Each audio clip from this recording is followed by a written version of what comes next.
In today's video, I'm going to teach you how to switch between edit and preview mode in Base44. This is a simple but really important skill because it lets you move smoothly between building your project and seeing exactly what your users will see. By the end of this walkthrough, you'll know how to open a project, switch into preview mode, and then jump back into edit mode using the visual edit option. First, open Base44 and head over to your list of projects. Take a moment to choose the specific project you want to work on. This might be a website, an app interface, or any other experience you've created in Base44. Click on that project to open it in the editor. Once it loads, you should see the familiar editing interface, where you can modify layouts, components, and content. Make sure everything is fully loaded before moving on, so you don't accidentally click the wrong thing or miss an option. Now that your project is open, look for the preview option in the editor. This is usually located in the top area of the screen, near other main controls.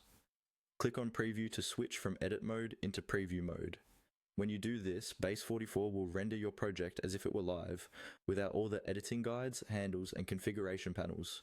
This view is really useful for checking spacing, interactions, and overall flow, because it shows you how your users will actually experience the final product.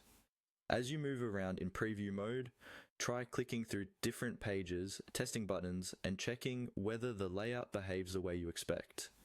Use this time to confirm that fonts, colors, and components look right, and that nothing feels broken or out of place. If you notice something you want to adjust, remember that you'll need to switch back into edit mode to make those changes. To return to edit mode, look for the visual edit option while you're still in preview mode. This is your shortcut back into the editor. Click on Visual Edit, and Base44 will switch you out of preview and back into the editing interface for the same project. You should now see all your usual editing tools again: side panels, settings, and draggable elements. From here, you can make any updates you need based on what you just saw in preview. Adjust your content, tweak your layout, or refine interactions. Whenever you want to check your progress, simply repeat the same flow. Click Preview to see the lifestyle view, then click Visual Edit to jump back into editing. That's all you need to know to move confidently between edit and preview mode in Base44.